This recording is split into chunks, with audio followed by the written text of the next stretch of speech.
Welcome to the Love Dog Podcast. I am your co-host, Raina Butcher, here with our host, Dr. Sarah Hensley. Hello. Hello. How are you? I am doing very well. Good. I think. Right? Right. I mean, there's a lot going on right now. There is a lot going on, which is what we're going to talk about in this episode 37. We are going to discuss the TikTok ban. Please don't take our TikTok. I don't even really have TikTok, but I know it's your biggest platform, and it's how you got started. And how I got started. I'm very emotionally attached to TikTok, not to mention that I have over 1 million followers there. Yeah. And I think the biggest argument that creators have right now is that the algorithm is just so unique that it really amplifies organic voices. Whereas another platform that starts with an M and ends with an A, right, that has, well, I should say 2 different platforms associated with it, does not amplify organic voices very well. They have a very predetermined set of kind of criteria of who they want to be superstars on their app. Yeah, it's very conditional. It is very, very conditional. The love over there is very conditional. I need to spend a lot more time on YouTube. I forget about YouTube, you know, because I'm just so, like, TikTok they're just my people. Right. You know, that's YouTube, the community that I spent so much time growing. What I've learned about YouTube specifically is the video content, if it's long form, requires a lot of editing. It does. It has to be really dynamic in the sense of splicing in lots of different things. Yes. So it can't really just be your face. Yeah. In order for it to really gain momentum. And TikTok really loves me just sitting in my car talking. And I'm not going to lie, that takes the least amount of time. Sure. The lighting is good. You get natural light. The acoustics are good. Yeah. When I record in my office has like this ceiling that has multiple like little levels to it. It's like I don't know what they call it, carved out or whatever. Yeah. And so it's very echoey. And despite sound panels, despite good mics, it still doesn't sound as well as I would like it to. Yeah. And TikTok just loves me in my car. Yeah. I mean, that's where Cardline Relationship Advice took off. And that's where I got my following and people like that. Yeah. And I don't want it to It's go authentic, away. I think. It's really authentic when you show up in your car and you're Yeah. just like, hey, this is me. I'm picking up my kid and here's some really great advice. Yeah. And people find that really relatable. They do. They absolutely do. And TikTok is just such a special, special place. And I've been following this band so closely. Yeah. Every step of the way, I have been following it. And we're in a really critical position right now. So today is Thursday, January 16th. I know you guys won't be hearing this episode until the official ban date has passed. So what we're saying today, something might have happened. There may be an intervention. There's actually lots of ways that different entities are trying to intervene. We have not had a Supreme Court decision yet, which again, by the time you listen to this, maybe we will. I don't know. Biden, as of last night, actually said he's going to try to implement some kind of solution. We don't know what that looks like, if that looks like a 90-day extension or if that looks like maybe he's going to try to make some decision about what the current structure looks like and if that's a sufficient divestiture. I don't know. Trump has promised his very first day in office to save TikTok, and he pulled a pretty big move out where he actually reserved some special seating that is supposed to only be reserved for former presidents for the TikTok CEO at his inauguration. So the TikTok CEO will be directly behind him during his inauguration. Oh, wow. That is a big So that move. shows like a real commitment to keeping the platform. Yeah. Although if Trump goes the direction of the executive order, since it is a law enacted by Congress, there will be a lot of legal pushback and a lot of legal challenges to that executive order. Wouldn't that prolong the demise of it, though? Or would it not? Would it automatically just go dark? Well, here's the thing. The Supreme Court has the final say. And so, well, I shouldn't say that. Let me backtrack. The Supreme Court has the final say in, is the law constitutional, therefore should it be upheld? But you have to remember that the president has the executive sole power to enforce the laws. So Trump does not have to enforce this law, although that's kind of a bad look on the president to not enforce a law that Congress passed and that another president has signed. But in all fairness, okay, This is not a political or partisan platform. Right. I'm not here to tell you what's good or bad politically. I've already said I don't really side with either side. But Biden didn't enforce border laws. So presidents in the past have looked at laws that are on the books and had made decisions to not enforce them. Yeah. And of course, there's always going to be legal challenges to a president not enforcing a law. Sure. So I know that you've said that there's a lot of misinformation out there. So I think So it's much. important to tell our listeners, the ones who care, right, about what that misinformation is, Okay. and then try to inform them correctly. Right. So first and foremost, there are still people out there that don't realize that this was a law that was enacted with bipartisan Congress support, which, let's face it, that almost never happens. Like, the one thing our country can agree on in a bipartisan way is to ban freaking TikTok. Right? It's not make groceries more affordable. It's not make housing more affordable. It's not anything that we really want to see happen. It's banning freaking TikTok. Right? And I think Congress is just really shocked that we're not on board with this, that we're pushing back so hard. And it just goes to show you how grossly out of touch our government is with the American people. Absolutely. And so a lot of people don't realize that this passed the House, it passed the Senate, and it was signed into law by President Biden. So it is a law on the books. And that is not easily overturned. The only way to challenge that is to go to the Supreme Court, which is what they did. Now, the news outlets are doing something very predictable. And what they are doing is saying, Supreme Court is signaling they're going to uphold the ban. Nothing could be further from the truth. In fact, I listened to the oral arguments where TikTok, as well as the attorney for the creators, argued against the ban, and they argued against the U.S. Solicitor General, who's the attorney for the government. And every single person that I have seen on social media who listened to the oral arguments came to the same conclusion that I did, which is that TikTok killed it and the government really struggled. That's great news. Yes.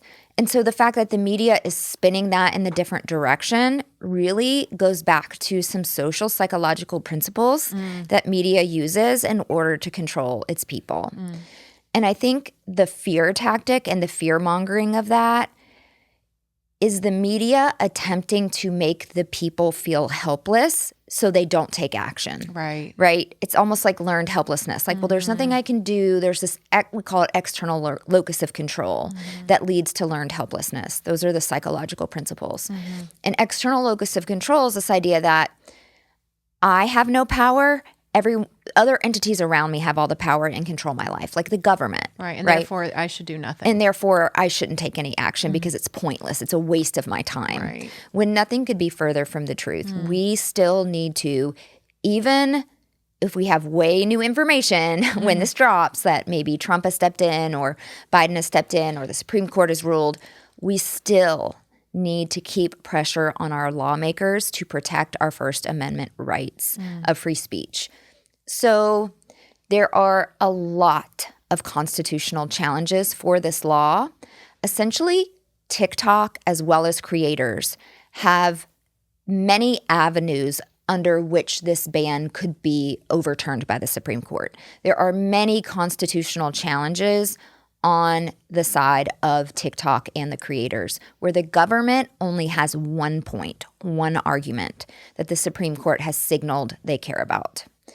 So this is a First Amendment issue, meaning that it should, there's no guarantee, but the court should see this as a strict scrutiny issue, meaning that it is going to be viewed under the strictest scrutiny and standards that the Supreme Court uses to determine whether or not a law is constitutional. So there's sort of three parts to that. One, the government has to demonstrate it has a compelling interest in the case. I think that they have essentially met that burden over the data privacy. They did not meet the burden, and it was clear that the justices were not on board with a content-based restriction being a government interest. So let's break those two things down. Please do. Yes. Because I'm like, my brain right now is like, huh? So the U.S. government has two separate arguments. Okay. One is that TikTok is essentially a China propaganda machine, that they are going to sway Americans away from support of the American government into support of communist China, which is ridiculous, okay, first of all. Yeah. But they're shooting themselves in the foot by doing this, okay? But I'll get back to why that is. Unfortunately for them, it seems that they have forgotten that foreign propaganda is still protected U.S. speech under the Constitution. So Americans have the right to consume foreign propaganda if they so choose. And there are other ways to do so other than through TikTok. Of course. Yeah. 100%. Right? Like, you could actually be a member of the Communist Party in America. You have that right. I think that's a terrible idea. Right. I think communism is awful. But you still have a right to be a communist in America. Sure. And in fact, Rand Paul got up in front of the Senate when this tried to get passed very swiftly. I think it was last year. He stood up and said, hey, these congressmen said, you don't have a right to have communist propaganda in America. And he was like, actually, the First Amendment specifically protects against foreign propaganda. Because the First Amendment essentially, it doesn't directly state this, but the Supreme Court decisions that have upheld, I should say, the First Amendment really believe that the best solution to foreign propaganda is American counterspeech against it. So we can't censor the propaganda. We just have to rely on counterspeech Right. to mitigate the effects. So, and that was actually an argument that Justice Kavanaugh brought up in the oral arguments that, hey, you're arguing that you want to protect us from propaganda, and that is protected speech. And this court fundamentally believes that the best argument against speech that we don't like is counterspeech. Right. Right. Yeah. And so, which TikTok is a platform for correct? Both. I mean, for both. For any speech. Right. And even, I forget which justice it was. Oh, gosh, I want to say Gorsuch said, so basically what you're saying is you don't like what Joe has to say, so let's censor Joe. and the government was scrambling to counteract the justices' pushback. They were really scrambling, and they did a poor job. Yeah. So it was very clear to those of us listening to the oral arguments that their argument against the content on TikTok is a violation of the First Amendment. Sure. But they have another argument that the justices signaled may be a compelling interest to meet strict scrutiny, which is the data privacy piece. So we have the content piece. I don't like what TikTok puts out there. It's foreign propaganda. Well, too bad. That's covered by the First Amendment.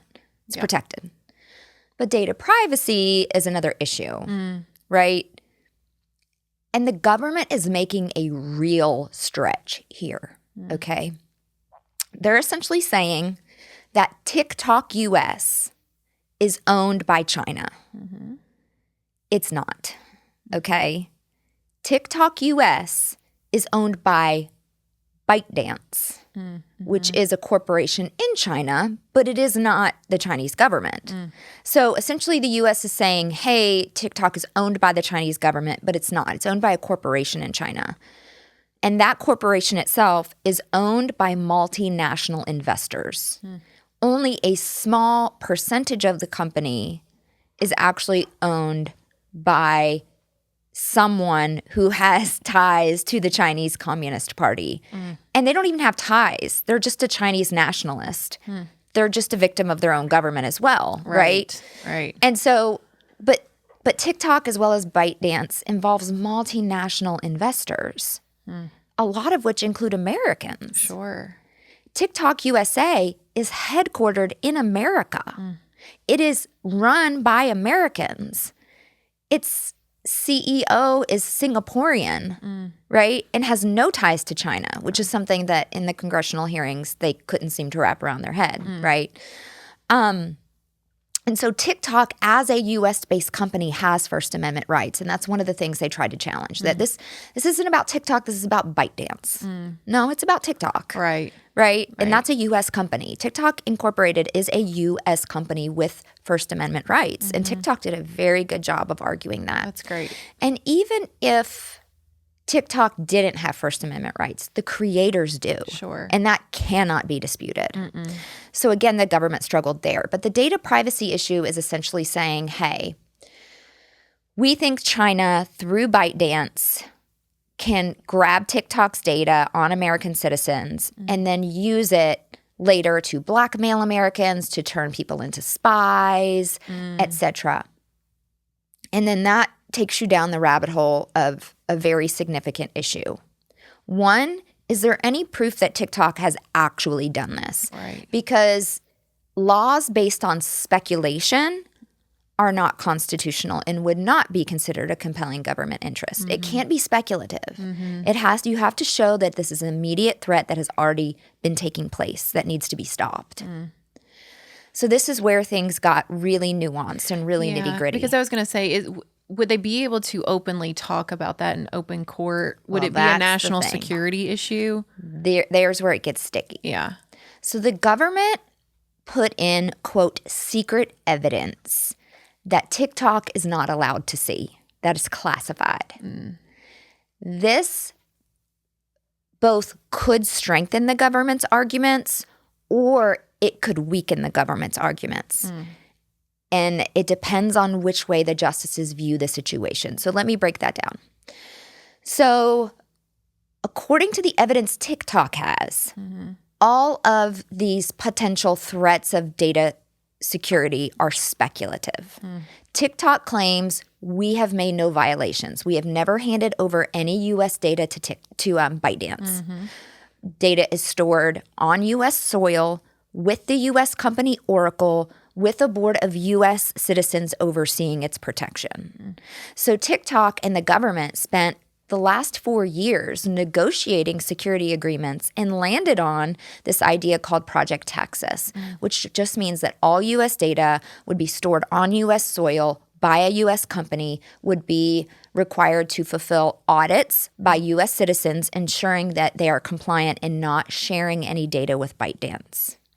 Well, seems like a solution. Yeah. Well, essentially what the government did is they allowed TikTok Incorporated to spend $2 billion on this project and then ghosted TikTok and filed this ban. What? Why? Why? We don't really know. We don't really know. But then this has to do with the quote unquote secret evidence, right? They leaked part of they talked a little bit about some of the evidence, but the majority of it is sealed, okay? And only the justices can view it, what's called on camera, which doesn't mean it's recorded. It just means that they're going to view it in private, okay? Right. So this is where it gets really sticky, so I'm going to try to be really clear. If TikTok is being punished for crimes that they have supposedly committed, which would be data privacy violations of sharing TikTok U.S. data with ByteDance, but they're not allowed to see the evidence against them, then that makes this law what's called a bill of attainder. And a bill of attainder is unconstitutional, and it prohibits any U.S. company or person to have a law that takes punitive action against them without a right to a fair trial to see the evidence against them and to have due process, which is required in the United States. Right. So on one hand, that's exactly what's happening. Yeah. The American government is saying, no, TikTok, you screwed up and you actually did share data with ByteDance and we can prove it, but we're not going to let you see the proof so that you can argue against it. And we're not going to let you have a trial to see if this evidence is legit, right? That violates the due process rights of TikTok. Sure. Okay? And that makes it a bill of attainder, which makes it unconstitutional.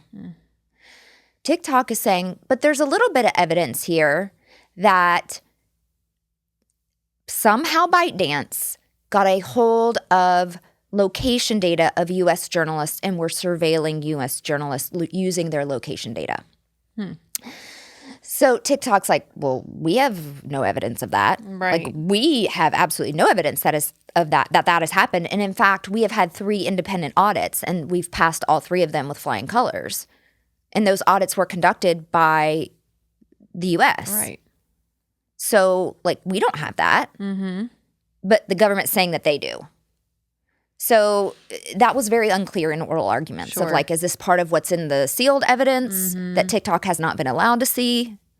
Or is this something that, you know, TikTok just doesn't know about? That shouldn't happen, because when you go to trial for any issue, each side is allowed to see the evidence that the other side has against them. Yeah. That is, you know, discovery. that would be part of discovery and what can be considered a Brady violation, which would be if you go to trial and you pull out evidence that you haven't shared with the other side. Yeah. Right? I don't really know if that's true in civil law, but I know that that's how it works in criminal law. Yeah. But from what I'm hearing, the same is true in civil law. Yeah, I would think so. You have to present the evidence that you supposedly have on the other party, right? So then TikTok's like, well, okay. So it was location data, right? He's like, we don't know anything about that. The government's like, yeah, you need to understand that in order for TikTok to function, there has to be data flows between TikTok and ByteDance, or the algorithm can't function. And the U.S. government was basically trying to argue that data flow included U.S. citizen privacy data. TikTok was like, no. It's technology data, it's source code that has to do with the functioning of the app. It in no way, shape, or form is U.S. data about citizens flowing to ByteDance. That is absolutely not happening. The other argument that TikTok had, which I thought was an absolute grand slam, was their 5-minute rebuttal at the end of the Supreme Court. If you go to the Supreme Court's website, I think it's SCOTUS.gov or supremecourt.gov, either one might get you there. And then if you go to the archives and listen to the oral arguments, the last 5 minutes is life-changing. This is essentially when I'm going to have to go listen to it. TikTok came out after hearing the U.S. arguments, and they were like, oh, hell no. Yeah. You guys are lying and stretching and reaching. This is not the case. They said, okay, this bill singles out TikTok. And the U.S. government was like, but TikTok's so special, we have to single out TikTok. And the government's like, well, okay, let's see what kind of data Temu and Shein collect. All right. So they went to this international economic report that the U.S. has that is essentially collecting e-commerce data from any entity that does e-commerce business with the United States, which include Temu and Shein, right? So think about the data that you put into those apps. Yeah. Did you know? Actual address. I get all of my bathing suits from Shein or Right. Shein. I don't know how it's pronounced. Some people say Shein, some people say Shein. I get all my bathing suits there, every single one of them, because I mean, bathing suits wear out. It's cheap. They're cute. You know, They fit well. They fit well.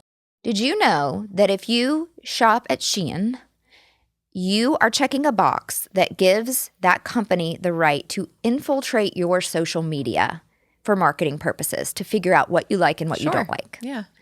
It collects more data than TikTok does, I believe including the ability to access your TikTok. Right. But they are exempt from this ban in this law. Why?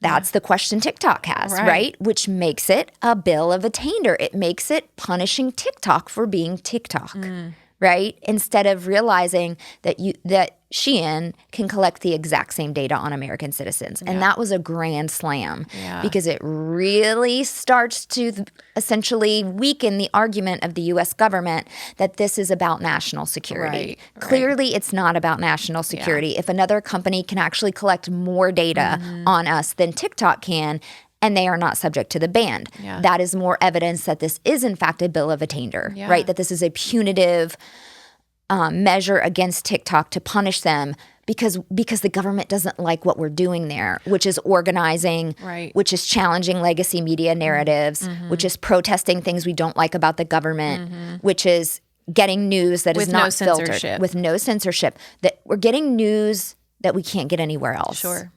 And that was going to be probably my last question, which, you might have a lot more to say, but was, just what your theory is on why they are singling out TikTok. I'm sure you have multiple, but I do. I think it's 100% about the U.S. government being scared that we can access information about what they're doing very quickly and that we can organize and protest against it very quickly.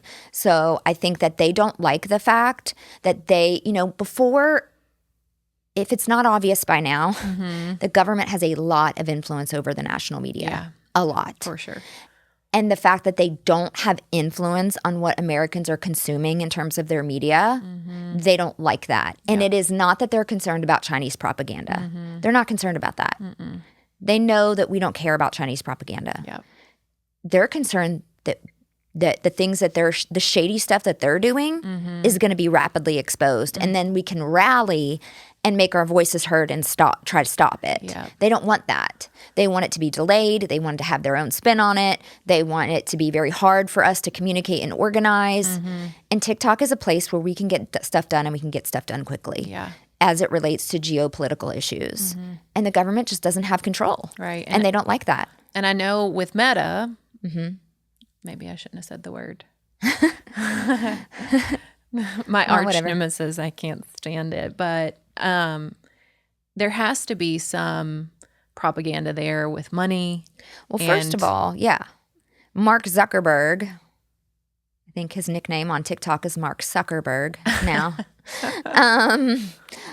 Anyway, I pretty much, I believe, I haven't read it, but I've seen a lot of, again, TikTok clips about it, that he's actually been in trouble for selling our data to China.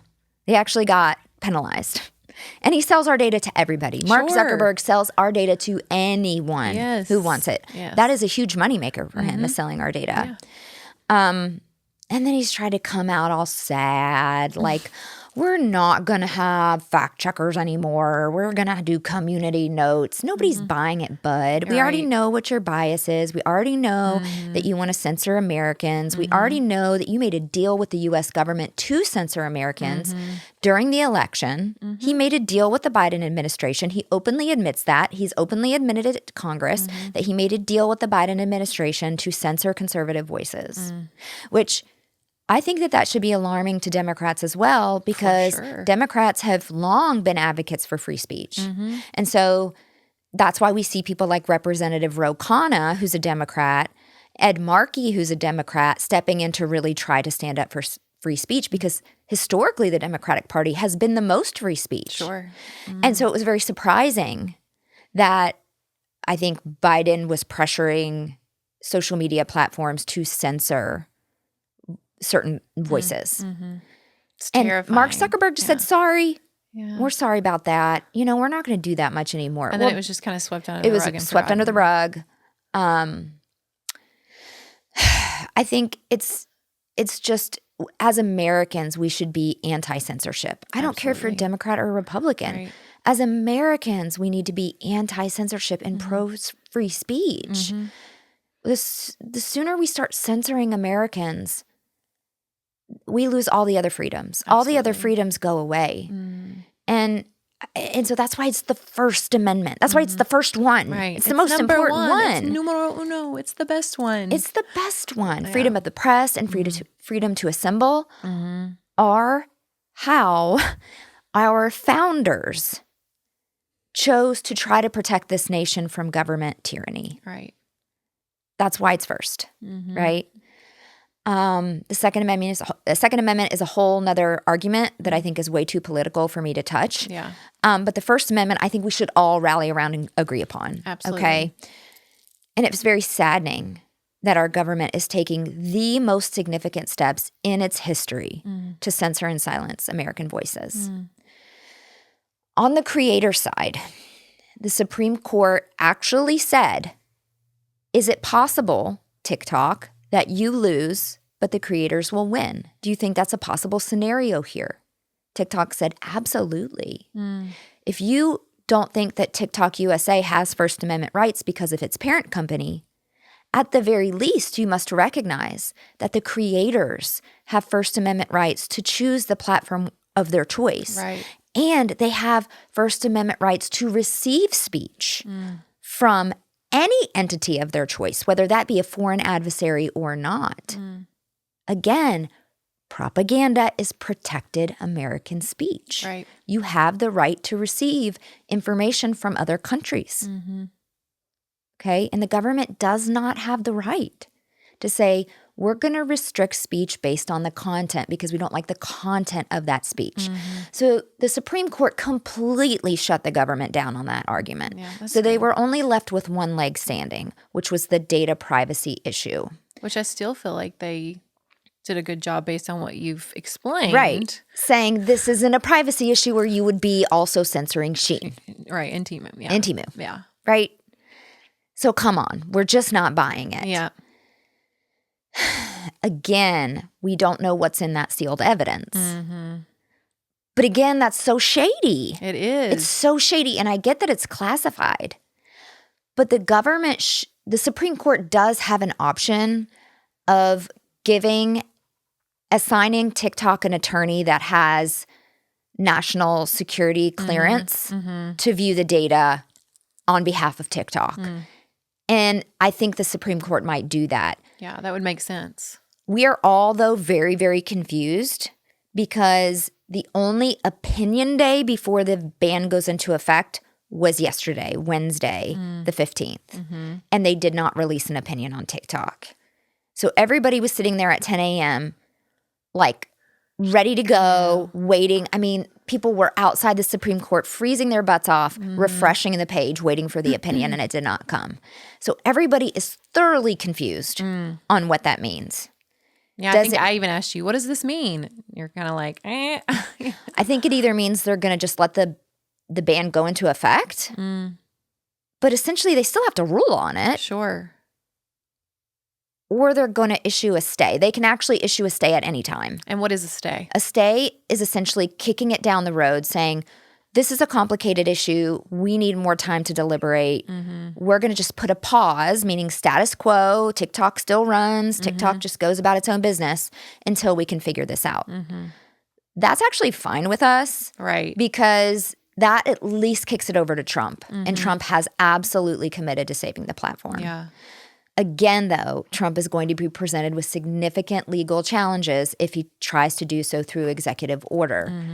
He does, though, have the absolute right to determine which laws are enforced and which laws aren't. That is the power of the executive branch. Right. The legislature actually makes the laws and the president enforces the laws. And so Trump has the authority to say, I'm not enforcing this law. Yeah. And in fact, Pam Bondi, who is the new U.S. Attorney General coming in under Trump, was brilliant, I thought, yesterday because they really threw some really tough questions about the TikTok ban at her, and she seamlessly navigated them without saying, yes, I will enforce it, or no, I won't enforce it. Yeah.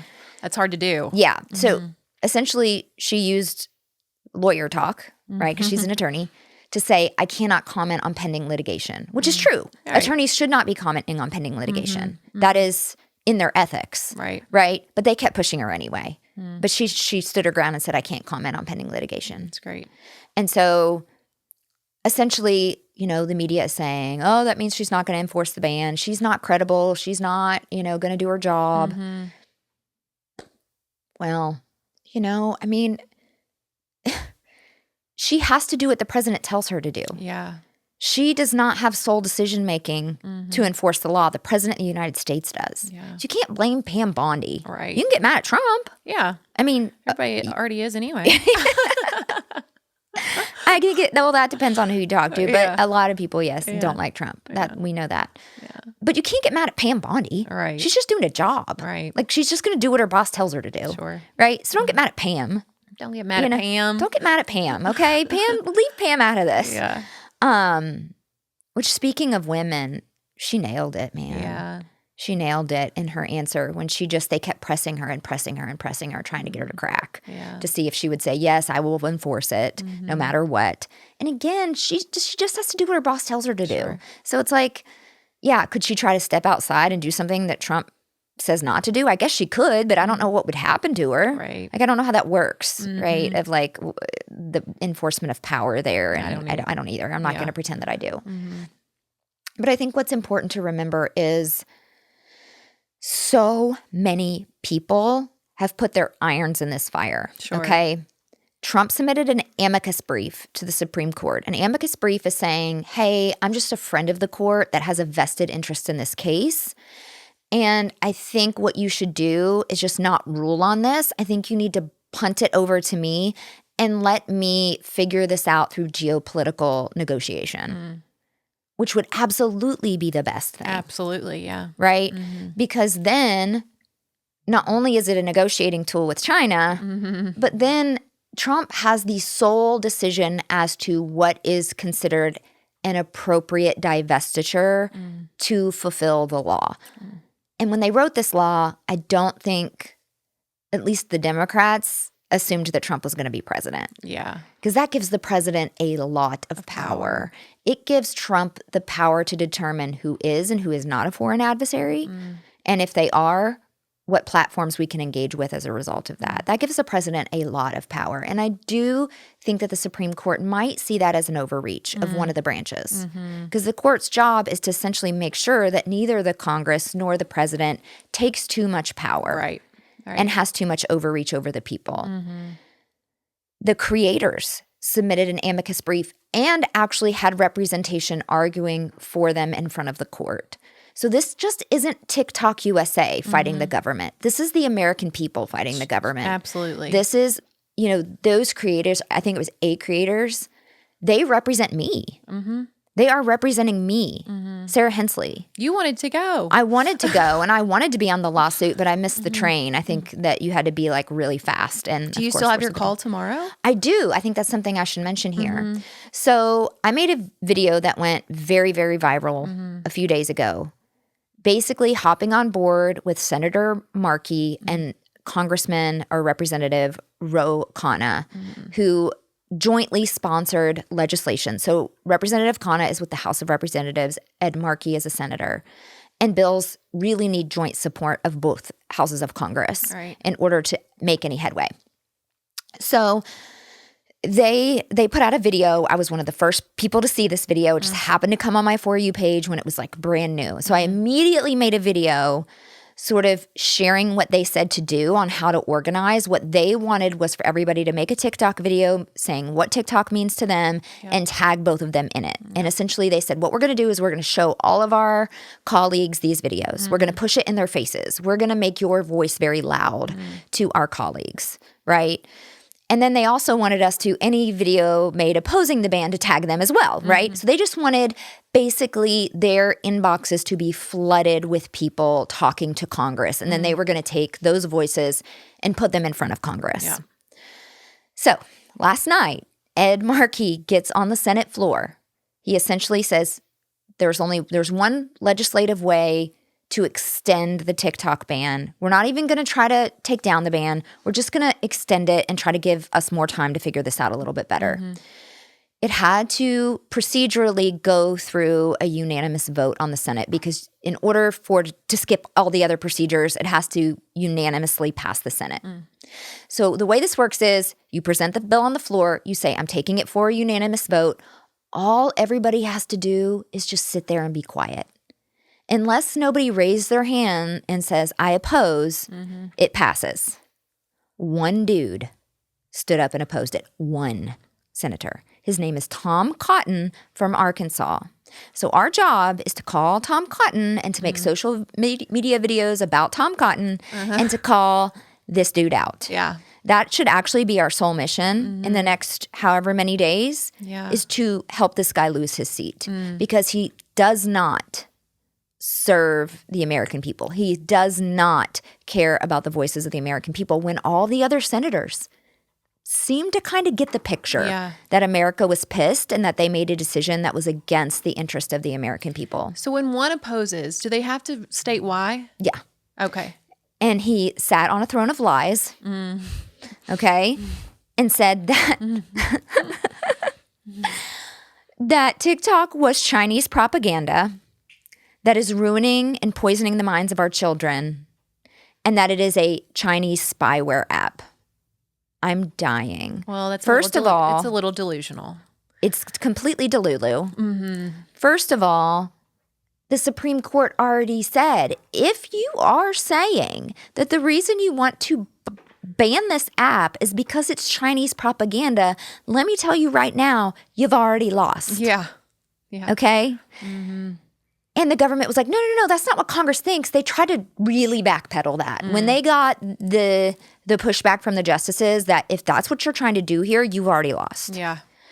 They were, I told you that the U.S. Solicitor General was scrambling. But then this congressman stands up and confirms what the court was asking.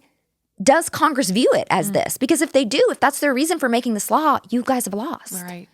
I was like, somebody please send his comments to the Supreme Court to just reiterate that this is a content-based ban. But then he tried to say it was a spyware app. It's not a spyware app. A spyware app is something that when it's installed on your phone, tracks all the data from your phone. TikTok, the application, is not a spyware app. Yeah. This is about data privacy sharing. So that's a lie that this is spyware. I actually got a chance from your video that I watched, and it was great. Well done. I tell her all the time, guys, that she missed her calling. She should also go into politics. I really want to primary Andy Barr. Right? I'm so mad at Andy Barr right now. I think you could win. I mean, I'm a little biased, but I think you could win. But I had the pleasure of reading some of the comments, and they're really moving, right? That these people, that the impact and, just the profound things that have happened to their lives because of TikTok. Yeah. I read, somebody's comment that said that they had been through a terrible divorce and finding your content kind of helped them, get through the divorce. I mean, there was just tons of, people learning how to bake sourdough bread and, all these like hobbies that people have learned. People with chronic illnesses that have never had a diagnosis that finally found a diagnosis and ended up being correct, and it changed their life. Yeah. 7 million small businesses. That isn't even the TikTok. We're not even talking about people who make money through TikTok. Right. We're talking about just people like me that promote their business on TikTok. 7 million small businesses rely solely on TikTok for their marketing. That does not include the millions of creators that monetize on that platform and who have left their jobs to monetize on that platform. Yeah. And I think the most hurtful pushback creators have gotten is, well, maybe you should go get a real job. Those people clearly have no idea how time-consuming it is to be a content creator. Right. As a content creator, It is a real job. content creation takes me the most time. Even compared to coaching, it takes me the most time. Well, and people who think that way are really out of touch with reality. It is the future. We live in a digital landscape, and the majority of economic growth is going to be there. So That's right. It's a real job. It is a real job. It's a hard job. Yeah. It's a time-consuming job. Not to mention it's putting yourself out there and getting a lot of backlash and dealing with haters and dealing with nasty, ugly people who might say something. Luckily, I don't have very much of that on my page. I have a lot of love on my page because we're a page about love. Yeah. But many, many people have put their absolute heart and soul into this like I have. And for the government to be so out of touch and to be so blatantly, obviously banning this because they don't like the content is a direct violation of the Constitution. And I think that's where we can kind of probably wrap it up. Yeah. Well, you did a wonderful job of explaining it. Some of it was a little over my head, to be honest, but you did a really great job of Well, I breaking it tried. down. It's very complicated. Yeah, it is very complex. And I do think that you, in another life, you might need to be an attorney or a politician. I almost went to law school. I was this close. I was literally sitting there trying to decide, am I going to go to law school or am I going to go into psychology? And I love the law. I find it fascinating. And I find politics fascinating. Well, the two go hand in hand. They do. Yeah. Absolutely. Yeah. I find politics really fascinating. If I wanted to deal with that level of scrutiny and campaigning and everything, I would primary Andy Barr because I'm really mad at Andy Barr right now. Andy Barr, I met you at kind of a sketch party in downtown Lexington. I used to wait on him I didn't know it was a sketch party until we got there. But I used to wait on him all the time. I worked at a little bar and grill all through college, and he would come in there all the time and he's drink super a lot. short. Yeah. I didn't know that. He was like a little bit taller than me. I thought he was like super tall. Yeah. Well, anyway, we hope that if you are on TikTok, obviously lots of Dr. Hensley's followers are, please, just in case, follow me on Instagram. Please go follow her on Instagram, Facebook, and YouTube, because you can find all of the same content there that she posts on TikTok. Yes. And of course, as always, go to the Dating Decoder website, check out her services there. We also want to thank our new affiliate, Armra. Armra colostrum, shout out. I love that stuff. It's in my water right now. Yeah, I'm not going to lie, I'm sort of addicted to it. Yes, and you know what? My gut feels great. So everybody who's ever had trauma has tummy issues. Okay, even when you heal your trauma, you have fundamentally changed the structure and functioning of your gut. Yep. It is not always 100%. It kills all that good flora. Yeah, it's not always 100% reversible, right? Most trauma-related symptoms are, but I think because the gut is so deeply affected by trauma, it's harder to heal. But my goodness, this stuff makes my gut feel good. And my husband, who has had more trauma than anybody I've ever met in my life, he's like, I noticed that the days I didn't take it, my tummy hurt, and when I do take it, my tummy doesn't hurt. Yeah, and it helps with skin, nails, hair. It's just an all-around wonderful product. You can actually, I'm the type of person, and I know you are too, we're kind of product junkies. Yes. And so I'm very easily influenced, and I've been able to actually do away with a lot of my other supplements that I was taking and just replace it with my Armra colostrum. Right. And it's made me feel better. Absolutely. So much better. So it definitely has immune protection and enhancing benefits, as well as benefits for your gut, hair, skin, nails, all the things.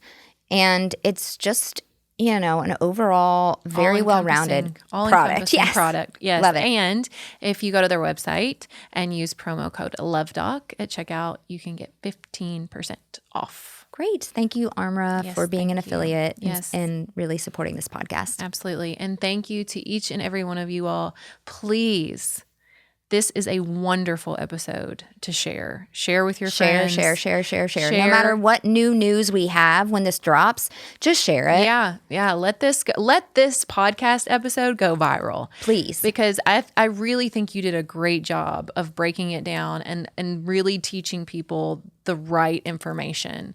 And so thank you, because you taught me a lot. This was really eye-opening for me. So please like, share, follow, subscribe, leave a comment, and share. Yes, we love you guys. Yes, we love you all so much. And please go to thedatingdecoder.com and check out all of Dr. Hensley's services. And please remember, very, very soon, the Dating Decoder will be officially the Love Doc relationship coaching services. Yes, we are in transition. Yes, and it is happening rapidly. And it is going to be probably within the next month that we will be fully transitioned over. So I just want to remind all of you of that. And of course, until next time, peace, love, and perspective.